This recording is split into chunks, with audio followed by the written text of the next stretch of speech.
Good morning. Thank you very much again for joining us. My name is Mike Sawstruck. I'm the Commissioner for the Department of Public Safety here in the state of Maine.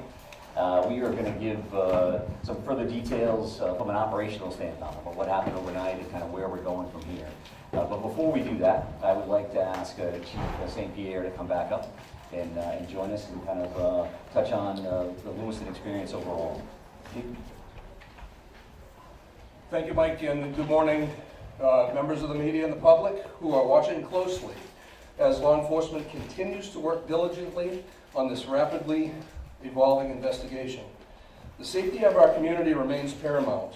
I want to assure all that a tremendous amount of law enforcement manpower, time, and effort is being utilized around the clock, literally around the clock, in every effort to apprehend the suspect as well as to safeguard this community. As the Chief of the Lewiston, Maine Police Department, I am extremely thankful for the community's outpouring of support being offered during this tense and trying time. I extend my deepest appreciation for all of our law enforcement partners who have responded from literally around this nation. Again, I will ask the community to be as patient as possible with this process, realizing that there are many moving parts and coordination of efforts involved between multiple agencies. We will attempt to provide as much information possible as this investigation proceeds forward. I would also like to acknowledge and thank the many businesses, restaurant owners, individuals who have provided meals and other essential items to support an investigation of this magnitude. Following this press conference, details will be shared regarding counseling locations, where somebody can make a donation if necessary or asked, and the hosting of several different vigils. On behalf of the hundreds of law enforcement officers who have descended upon our great city over the last 3 days, we want to extend our heartfelt support as well as our sympathies to the victims and families involved in this senseless tragedy.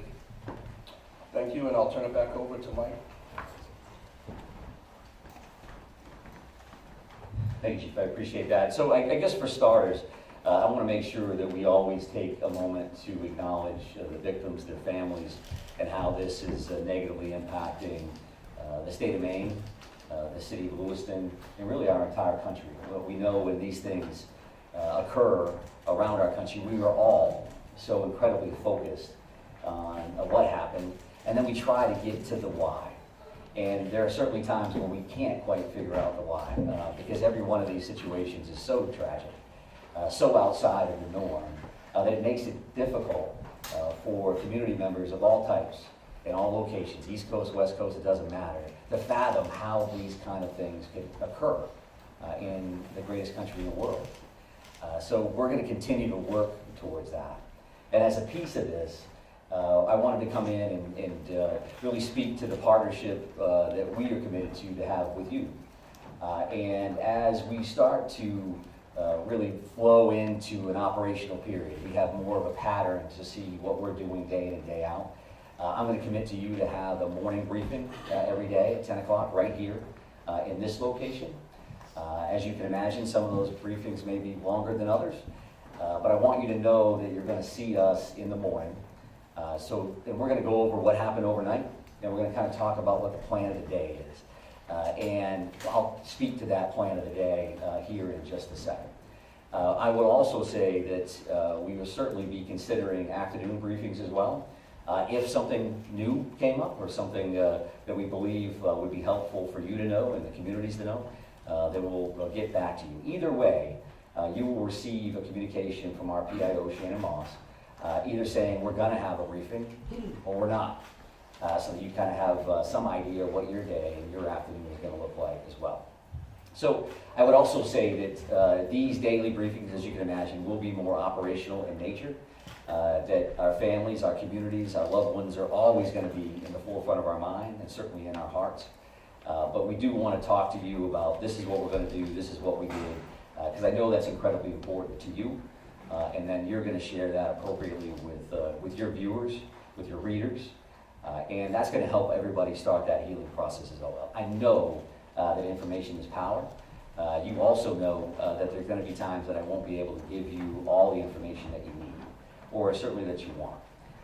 And that won't be done because we're just not going to tell them. That's going to be done because from an operational standpoint or a tactical standpoint, there are safety concerns that I have for our first responders and that we all have for our community members. So please keep that in mind.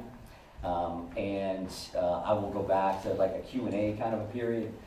We want to allow that opportunity, and we're going to try to do the best we can. But if in my mind the math starts leading to, well, I'm going to get asked 10 questions and I can't answer 9 of them, then maybe that's counterproductive to a certain extent. So we're going to try to front load as much information as we can, again, with these particular sessions. So that is kind of the plan moving forward. And to speak to today's briefing in particular, I would tell you that the overnight hours, and we are on 24/7, and we will be, until the suspect in this case, again, is brought to justice. So overnight, our officers, our investigators, and that's investigating, when I say our, I'm talking about local, county, state, federal, all of our partners, been continuing to work 530 plus tips and leads that have come in from the general public, from a number of communities, a number of different relationships. And as you can imagine, those vary greatly, depending on that individual's knowledge of what happens and what they want us to do about that. So we're continuing to check those things off the list as we go. We're also continuing to do searches at the 2 primary venues here.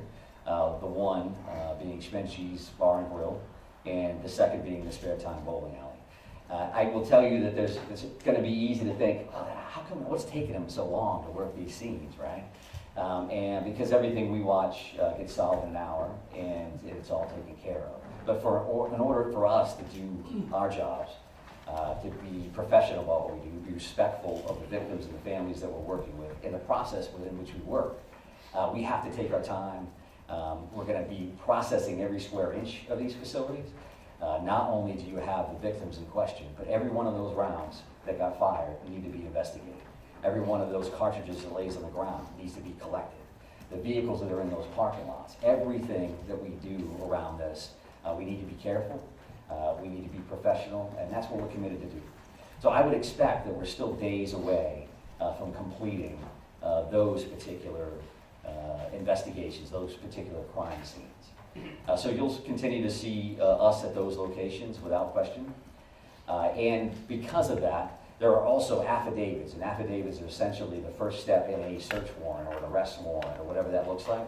So we're continuing to draft affidavits, ultimately for search warrants around any kind of digital media that we're hoping to attain or investigate. That could be phones, that could be computers, that could be video from any location. So our officers, our investigators continue to work on that material. And so that's a lot of that stuff overnight, as well as using that 3 o'clock, that 4 o'clock in the morning, using that time frame to kind of plan out what the next day is going to look like. So we're trying to get some people rotated through for operational periods. We're going to get them some rest. Now let's plan what the next day is going to look like. We have a morning briefing, which kind of kicks off and says, this is what's going to happen. We need a team to go do this. We need a team to go do that. This is who our team leads are. This is the process. And then we let those folks loose to go do the good work. And we're going to try to share some of that information with you. So as we discuss that, we have some maps and some additional information up here with us right now. I will talk about a couple of these locations here to the best of my ability. Obviously, there's a lot of us here, and this isn't ideal as far as these maps go. But if you look at this boat launch overview as an example, this dot here is that Lisbon boat launch area that we've discussed. That's where the suspect's vehicle was located ultimately, that white Subaru station wagon. And I will also say that we'll have these 3 primary maps, but this QR code here, and whether you can get it from your seats or come up after the fact, will give the digital version of those so you have those readily available. You certainly understand how all of that works. So we talk about that boat launch area, and that particular location is 501 Lisbon Street. Pejebscott Landing is at this location. I believe we have some some of our friends from the media that are out in that area now. And what will happen in this general location today is that we will be putting divers in the water along that Androscoggin River, which you see here. And that's going to look like a couple of different things. So the very first thing that you're going to see out there is you're going to see some air resources that will fly over this particular area. And they're looking to see what can we clear from the air. Do I have to put divers in that particular area, or can I tell from the top, based on the current and how muddy the water is and all those other things, can I see to the very bottom here? So that's going to start this entire process. Then there's going to be some screening and some divers that are actually in the water that may start on this side by the boat launch and will continue on this side. I would envision at some point that we'll be moving over to these particular locations here for ground searches as well. So that's gonna look like a bunch of different things. So they could be dragging a diver behind them, literally, while that diver is checking for evidence, checking for potential bodies. And I would also say that while this is gonna look like a major focus today with a lot of people, we have a lot of other irons in the fire. So I'm not here saying that the suspect, we know the suspect is in the water and this is what we're doing. What I'm telling you is you're gonna see a lot of activity here, and I'm gonna tell you that in advance. We've got nothing to hide in that regard at all. So then you're gonna have some sonar as well that's gonna be utilized here. And that can look like a couple of different things. A remote operating vehicle, an ROV, is divers could use that. And that will look like a pod under the water. And that is looking for sonar, so picking up shadows, if you will. What does that look like? Could be a log, could be anything under there. And our divers, that dive team, and that, when I say, again, our divers, that's gonna be teams from all over the place. Our Maine Warden Service is heavily involved in this. We work with them all the time. The Maine State Police dive team will be in the water and will be leading this initiative. So that's what we'll see here with a couple of different kinds of sonar. And then along the shoreline, you're gonna see a line search, if you will. That means literally officers on line as they're working that shoreline. And of course, they're looking for evidence. They're looking for anything that may help them down the road. Now, I say you'll see this because for us, we want to make sure that we're working with you. So there is a church parking lot across the road here. And there's also some parking available on this side of the road. Mark Laddie, who is the PIO for the Maine Warden Service, and some officers will be in this area to assist. So if you decide that you want to go to that location to pick up video and see what they're up to, then I think there's some parking opportunities here. This 196 can be busy. This area here happens to be pretty low speed. At least that's what the speed limit is. So we're going to be around there to try to keep that as safe as possible. But we want you to be mindful that we may ask you not to stand on a railroad trestle, or we want you to get your coverage. We want to be partners with you. However, you're not going to be able to have full access to that site. I think that's common sense. And we want to make sure that you can do your jobs and we can help you facilitate that. So you're going to see a bunch of people in that area, that 531 Lisbon Road. A couple of these other locations, if we start here, this is the bowling alley scene. This red dot is actually where that is. You all understand that. We will have some additional officers there checking this wood line and continuing to do those sweeps, those searches. There was a lot of shots fired in these locations. We want to make sure we have all the evidence humanly possible. And then this is far from ideal, considering it's directly behind the podium. But this is. Slide over to the right. Can we do that? We're jammed in here with the wall. Yeah, we may lean towards that QR code. If you can't see that, I apologize. We'll have to take a look at this particular option in the future if this works for us. But the bar and grill here, there is a red dot, and you can see some wood line around that. Each one of these locations is going to have lots of police officers there, as you imagine. A piece of all of these things will have a QRF, or a quick reaction force. So we're going to maintain security here because clearly, as you realize, the suspect in this case is not in custody. That continues to be our focus. And I think if you look at these two things, we have an investigative bucket with a great deal of resources that are investigating the crime, what occurred. And there's clearly an apprehension team here with a lot of folks that are involved in that. And of course, they're going to intermingle. That's a given. But I think in this scenario, I want you to keep those two things in mind. Because even though we're going to be active with this search and the investigative side, always in our mind, we're going to be looking for the suspect and making sure that the people that are involved in these various searches, to include yourselves, are safe. So that is clearly another focus that we have in mind. I would also like to talk about, we talk about procedures, you talk about practices. There was a lot of activity last night from members of the media in Bowdoin. And what I would tell you is that I'm showing you these 3 locations. There's a bunch of others that we're going to be working on. And that's not, so we don't have 50 maps up here. We're just going to be working on other locations. And that's not meant to be secretive. That's just to tell you that we're going to be all over the place. That's not saying that we know that the individual is in this house, or we know the individual is in that house, or they're in that swath of land, this acreage. That's not what we're doing. But we do look at all these situations as if the individual could be in there. And if that's the case, you'll see tactical teams at some point. A lot of folks are just dressed in a more casual manner, or a BDU, or battle dress uniform, just because they're going to be out in the woods and they're going to be out crawling around. So that doesn't mean, just because we're making announcements on, over a PA system, that the individual is in there and we have an armed standoff and there are police swarming. There's just a lot of resources that it takes to work these scenes, right? I mean, I think that part of it, again, is common sense. And we want to be as forthright as we can around that as well. We won't be able to say every time we're hitting a location, hey, we're going to be at this spot, and because it's just not practical, and it's not safe for a lot of folks. So if you hear announcements in PA systems, as an example, a piece of that is us just giving notification that yes, in fact, we are the police. We are going to be knocking on this door. We would like you to come out if you're in there. Some of that is case law oriented. Some of that is best practice. And some of that's just standard operating procedures from our end. So keep that in mind. If you have a question, you can certainly reach out to Shannon Moss. Many of you have, and if we can answer it, we will.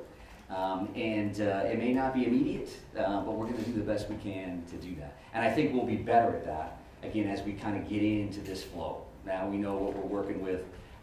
It's starting to settle in as much as a tragedy like this can. And again, we want to be good partners with you across the board.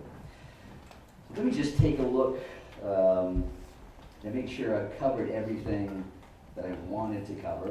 I would also say that this is a big deal here, this particular link, and Shannon will be sending that out through her media list. So this is a digital tip line.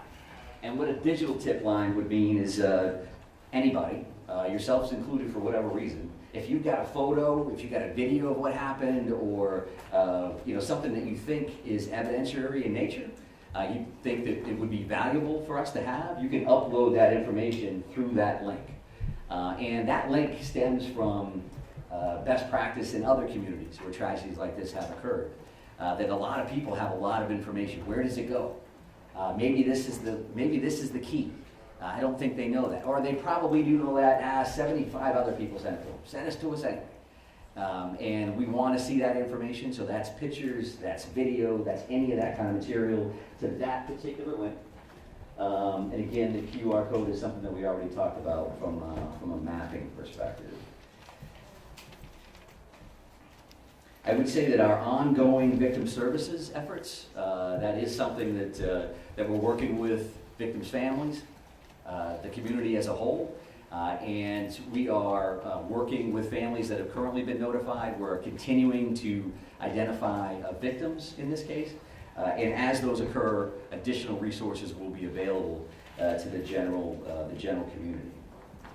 I would say, again, as a little bit of a reminder, some searches you may see, well, why does that search have an armored vehicle involved, and then they're walking along a river, shoulder to shoulder. Some of those are going to be tactical ground searches versus just a kind of standard line search or grid search. The Maine Warden Service do this stuff all the time. They're incredible, searching for people, and incredibly valuable for us as it kind of expands out to evidence in many of these circumstances. We do clearly continue to have air assets, whether that's helicopters or planes, just because they're involved, again, as we mentioned here, right, that's going to be an overview. They're just flying over that site. They may be hovered someplace else. Is that because we found the suspect? That's not a guarantee that that's the case at all. I would also tell you probably new information. Initially, that first night, we had 70-ish or so witnesses. The FBI has been incredibly helpful with things that may sound as simple as you've got to transcribe 70-plus witness statements. They're bringing a lot of resources to play, and so we're continuing to do a lot of that work behind the scenes as well. I think that the shelter-in-place order, right, that's currently in place for Lewiston, Auburn, Lisbon, and Bowdoin. When you hear the names of those communities, obviously, you know that a lot of our focus, a lot of what occurred in those communities, whether it's Bowdoin because that's where the suspect's house was, Lisbon where the car was located, or Lewiston, Auburn, some conversation earlier about Auburn locations, and Lewiston where the focus of those first two tragic active shooter situations occurred. That's an ongoing conversation that we'll have every minute of every day. Does it make sense that those orders are still in place? And can we relax those, change those? They have not been changed in any way at this point. But we realize that we want to keep our community safe. So that's again, the forefront of our minds. But we know that a shelter-in-place order in general, similar to orders around COVID, can have some negative impacts on families and going to school and businesses and all those other things. So we have that in our mind. There is that pluses and minuses chart that's just kind of active as we kind of work through this thing. So know that we are actively thinking about that. And truth be told, working with, specifically right here in Lewiston, working with our officials, working with Chief St. Pierre, working with the mayor and others, having conversations about what does that mean, and what is that going to look like this afternoon, tomorrow, and moving forward. So I think that's enough sharing from my end. That's a lot of information to overload you with there. I would want to come back, however, to say that there's a lot of stuff going on here.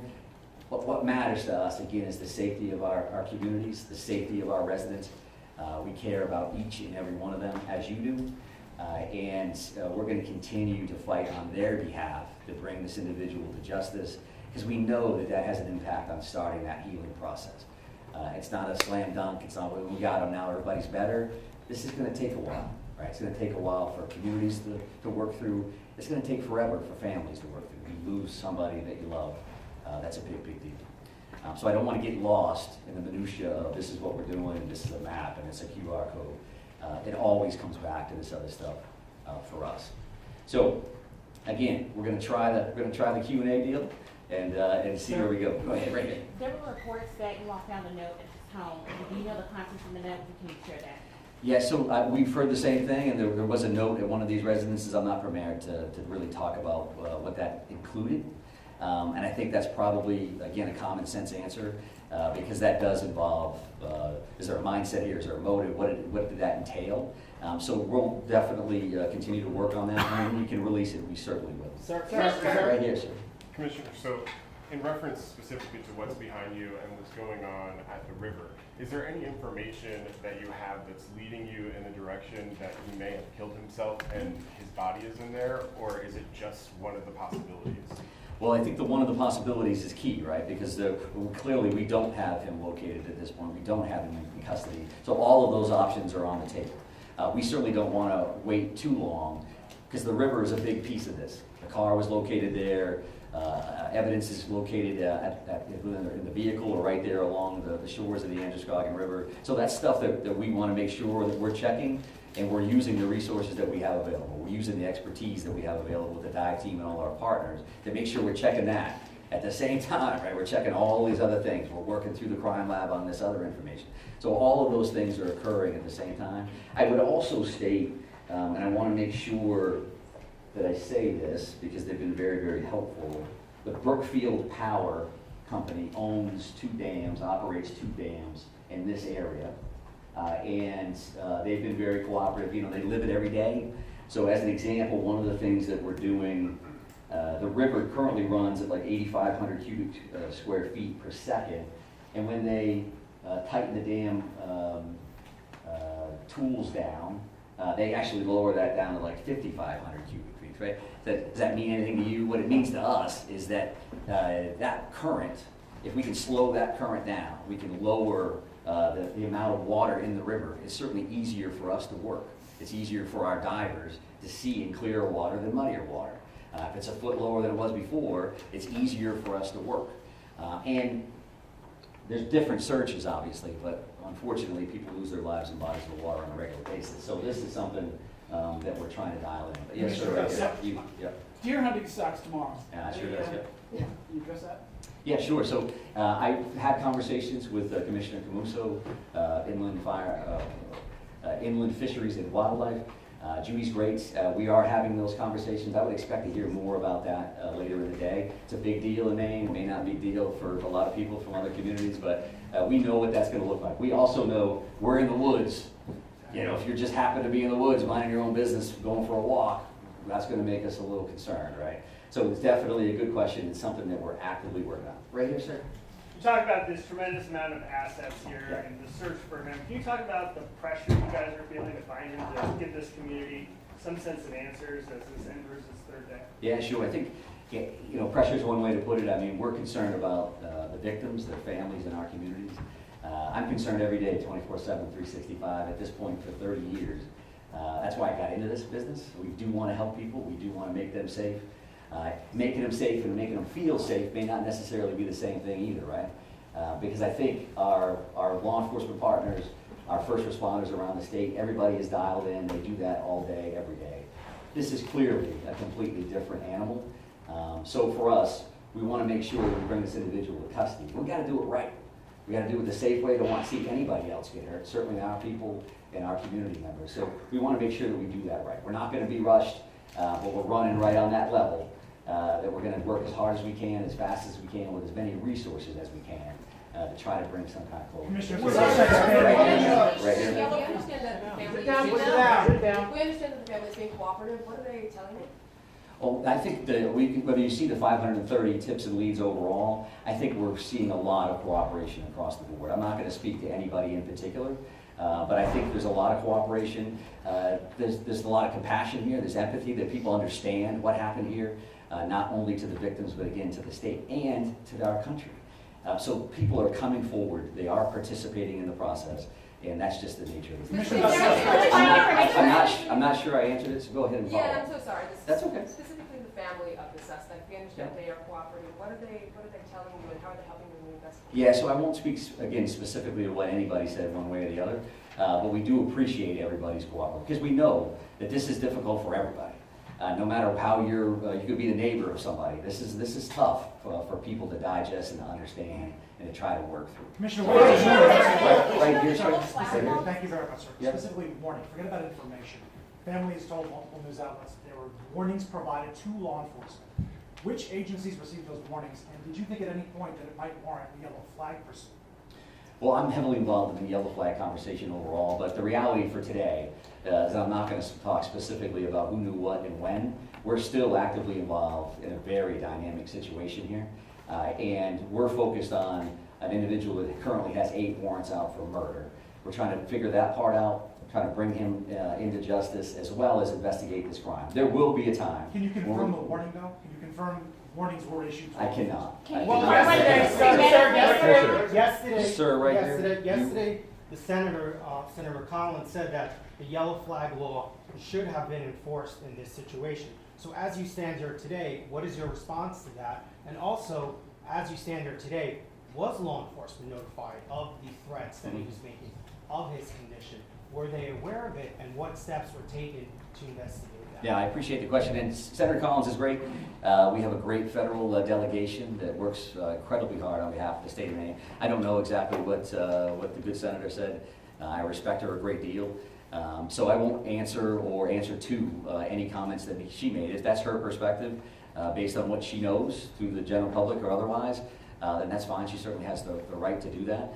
But based on what I've seen, we're going to continue to work through that. We asked good questions. It may have been you, sir, around the firearm itself, and there's going to be an opportunity. The ATF is here. The ATF is working with us. They have been there since the first second. There's going to be an opportunity to answer all those questions and figure out, so was that a violation or not? It's also an opportunity from an educational standpoint to talk about what that really means, what that really looks like, and what the options in fact are. Right, I mean, the thing is that folks want to know I'm where they're going to go over this. here though, sir, so I appreciate the follow-up and the initial question. You talked about timeline yesterday, 911 calls. Do you have the time, precise times that police arrived on the scene? Arrive, no. So it was 6:56 for the initial call, and then 7:08 for the second call. Multiple calls for each location. And so that's what I had. I don't know exactly when they arrived, other than to say these calls in any scenario are a priority, to say the least. So everybody's going, and they're going as fast as humanly possible. Can you So that's confirm the- that you've I'm not done Can you answering the confirm first that you've question. identified 16 So bodies, is sir? that enough, sir? Does that make sense on that? I will take a look at Yeah, the arrival time so that we have that information, and we may be able to provide If that. we can get a further timeline. I would say this, okay? The way Would this be is gonna helpful. work, just so we're all clear, the way this is gonna work is if we have a Q&A and you ask me questions and I attempt to answer them, as soon as we start yelling over each other, I'm done. Just so we're That's clear. fine. And we don't wanna do that. We're trying to be as cooperative as we can across the board. But we'll be back another time, and we're just trying to figure that out. Yes, sir, right here. Thank you. We're coming up on 48 hours. Are you concerned the trail is growing cold? I think that every minute that this goes on, we're more and more concerned, because what's the next thing that's going to happen? And we understand that. And that's why we're working 24/7 to bring this individual to justice and to try to bring some closure and overall safety to our communities. So yes, we feel that just as much as the community member does or anyone else. This is a privilege. This is an honor we have to do something about these tragedies when they occur. In many instances, I've been in those scenarios. This happens out of state. You're sitting on your couch wishing you could do something to help. Well, we're in a position to do something to help, and we will. There's no question in my mind that we will bring this individual into custody one way or the other. I'm going to take one more question from Thank you, you, sir, and then we're going to be Can you done. confirm that you've identified 16 out of the 18 bodies? And if so, can you confirm the demographics, please? Yeah, and I think that that may be a question, the specifics may be a question for a future briefing. We have identified and notified the families of 8 of the 18 fatalities that were involved in this incident. We mentioned those 8 murder warrants, and the reason why we have 18 victims, we don't have 8 of those warrants. That's because 8 of those people have been identified, and 8 of those people, the families have been notified, which is certainly key for us to make sure we get that right.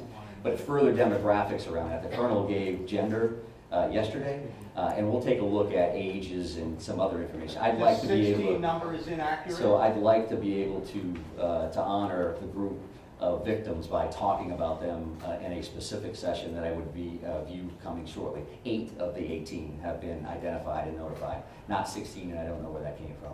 So thank you very much. I do appreciate it. We will see you again along the way. Thank you.